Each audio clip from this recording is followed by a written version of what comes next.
Comment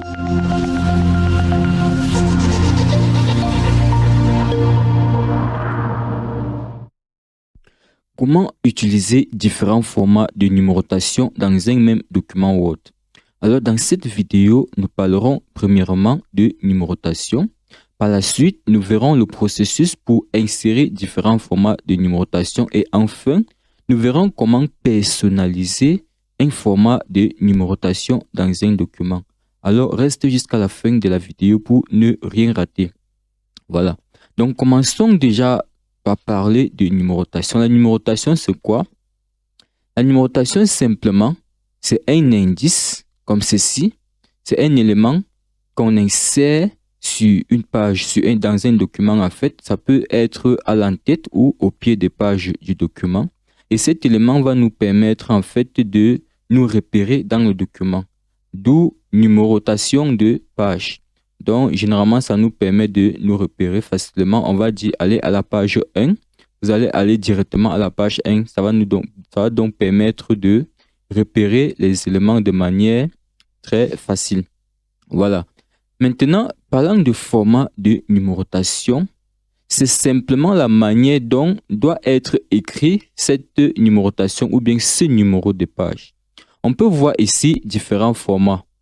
Par exemple, on peut utiliser le format 1 pour dire 1, donc la page 1, ou ce format, ou celui-ci, page 1 ou page 1. Donc, on a différents formats de numérotation qu'on peut utiliser.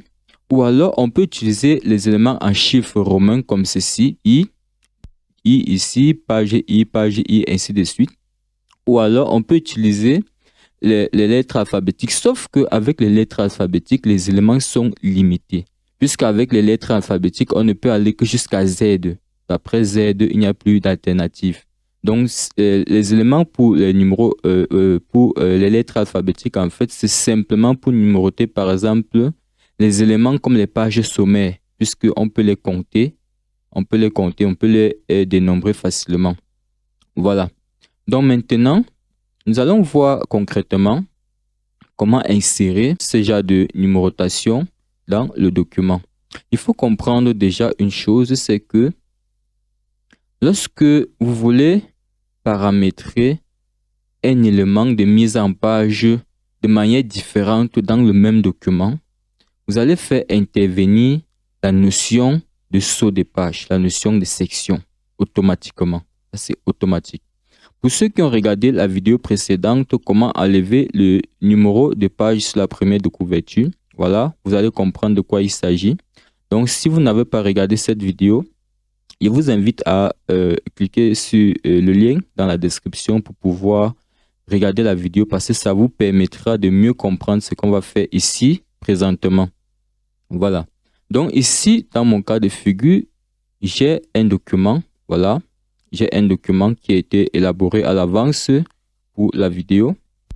Voilà, ici, on peut se rendre compte que le document est numéroté. Le document est numéroté. Voilà. Le document est numéroté. Mais on peut constater également que il n'y a pas un ordre. On peut voir ici que la numérotation commence à la page 2. Voilà. La numérotation commence à la page 2. Et non pas à la page 1 puisque dans la précédente vidéo, on a vu comment enlever automatiquement le numéro de page ici. Voilà. Il s'agirait entre autres dans ce cas, dans notre cas présentement, de numéroter les pages sommaires avec le format suivant, donc I, donc en chiffres romains. On va numéroter les pages sommaires en chiffres romains. Donc ici par exemple avant-propos, dédicace, remerciements et autres. Voilà. Présentement, c'est numéroté en chiffres. Voilà. Alors, on va simplement faire ceci. On va aller, voilà, on va se rassurer déjà premièrement que entre la couverture ici et avant-propos, voilà, on a deux sections. Ça voudrait dire que la couverture, dans ce cas de figure, doit représenter une section et à partir de avant-propos, on aura la seconde section. À partir de avant-propos ici, on aura la seconde section. Ou alors, on va utiliser simplement les notions de personnalisation. Mais il est préférable de procéder comme je suis en train de suggérer. Donc, on va simplement se positionner ici au niveau de avant-propos. Voilà. On va se rendre dans, voilà, on va se rendre dans mise en page ici. Dans mise en page, on va à saut de page. On va cliquer sur page suivante. Et directement, vous allez constater qu'à partir d'ici, on a section 2. Donc là, on a une seconde section. Et on peut maintenant personnaliser notre section.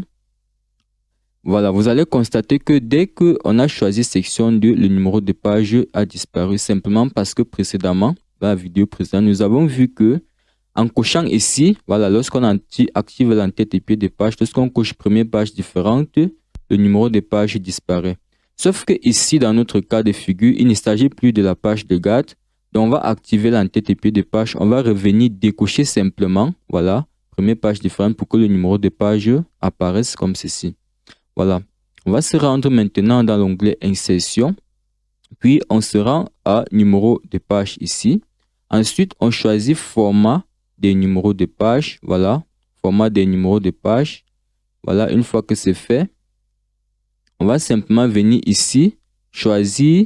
Voilà. On va venir choisir le format de numérotation ici. Nous voulons numéroter en chiffres romains. On va venir choisir le format en chiffres romains comme ceci. Et on valide dessus. OK. Vous voyez automatiquement que tout à l'heure, c'était 2. Voilà. 3. Maintenant, nous avons 2i. 3i. Voilà. 4i. Ainsi de suite. 5i. Vous voyez que ça continue partout dans le document. Voilà. Donc, ce qu'on va faire maintenant, une fois qu'on a inséré, on va personnaliser afin que les éléments soient regroupés et limités. Donc, on va simplement venir. Toujours étant sur la seconde section, donc on se rassure toujours qu'on est sur la seconde section. Donc on va regarder sur la barre d'état, on va voir section 2. Voilà. On va se rendre toujours dans insertion, puis numéro de page, ensuite format de numéro de page. Ce qu'on va faire maintenant, on va venir ici au numéro de numérotation des pages. On clique ici sur à partir de, voilà. On se rassure que ici on a à partir de et on a petit i qui s'affiche dans la barre ici. On a petit i. Voilà, on valide sur OK. Comme ceci. Vous allez voir maintenant que au lieu de 2i, la numérotation commence par petit i. Voilà, la numérotation commence par petit i. Ainsi de suite, vous voyez petit i. Voilà, 2i ici, 3i. Ici, après le sommet, on a 4i. Voilà. Maintenant, normalement, après le sommet ici, on devrait avoir par exemple introduction. Voilà. Introduction. Voilà. On devrait avoir introduction comme ceci. Et puis, à partir de cette page, on n'est plus censé continuer en chiffres romains. On est censé reprendre la numérotation normale. Voilà. Ça voudrait dire simplement que, à partir d'ici, on va créer une nouvelle section. Donc, il s'agirait de créer une nouvelle section, puisque je vous ai dit à l'entame de cette vidéo, lorsque on veut gérer les paramètres de mise en page différemment, dans un même document, on utilise la notion de section. Donc, nous avons utilisé une section ici pour les éléments en chiffres romains. Maintenant, pour basculer la tendance, pour revenir à la normale, on va commencer ici à partir de introduction, se positionne ici. À introduction, on va créer une nouvelle section. On va simplement se rendre dans mise en page ici, au niveau de saut de page. On clique sur page suivante. Là, maintenant, on est à la section 3. À la section 3. On va donc basculer. Vous voyez que le numéro a repris à petit i, mais nous allons changer le format pour que ça repasse à 1. Voilà. On va se rendre toujours dans l'onglet insertion, puis dans numéro de page ici.